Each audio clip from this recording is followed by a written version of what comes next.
یو مغرور ځوان چې قیمتي جامې به یې اغوستې وي په ښار کې به ډېر په کبر او غرور روان و. داسې غرور به یې کوه چې د ښار عام خلک یې په انسانانو نه شمارل. یوه ورځ دا مغرور ځوان روان و چې پر یوې ښځې یې نظر پرېوت. کلیواله ښځه د سړک پر غاړه ناسته وه. د غوړیو ټیم یې مخې ته پروت و او په یوه پیمانه غوړي پلوري. مغرور ځوان ور وګرځېد او په ډېر مغرورانه انداز یې ورته وویل: مېرمنې، په دې ټیم کې څه دي؟ ښځې ورته وویل: وروره، دا غوړي دي، پلورم یې. ځوان ورته وویل: ښه نو ته ماته لږ راکړه چې خوند یې وګورم. ښځې د ټیم خوله خلاصه کړه او په جام کې یې غوړي ورته وایستل. د ښځې پام نه و چې د ځوان پر جامو یې غوړي وڅڅول. ځوان په قهر شو او ښځې ته یې په لوړ اواز وویل: تا خو زما قیمتي جامې خرابې کړې، ته به ضرور زما د جامو تاوان راکوي. زه د یو قدم هم نه پرېږدم، ما ته به پوره 1000 درهمه راکوي.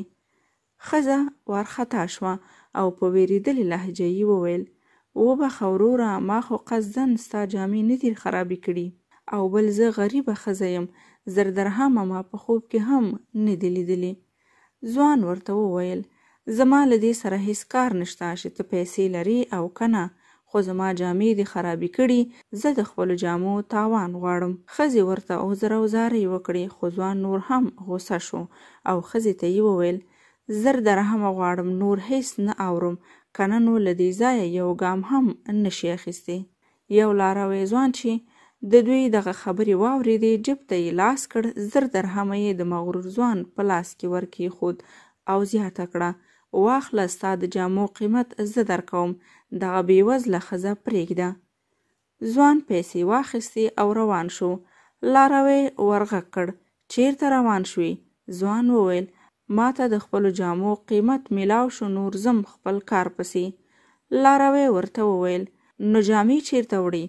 ځوان په حیرانۍ وویل: ستا موخه څه ده؟ لاروی ورته وویل: تا ته ما د دغو جامو قیمت درکړې ده، اوس ته نشي کولی چې زما په جامو کې ولاړ شي. ځوان په وارخطایي ورته وویل: ستا هدف څه دی؟ آیا ته غواړې ما بربنډ کړې؟ ته خو مې د خلکو په مخ کې شرمنده کوې. لاروی ورته وویل: له دې سره زما کار نشته چې ته بربنډېږې او که نه، ما ته مې خپلې پیرل شوې جامې راوباسه او یا یې قیمت راکړه. مغرور ځوان په پریشانه مسکا کې وویل: ښه پروا نه کوي، دا د خپل قیمت دې بیرته واخله او ما پرېږده چې لاړ شم.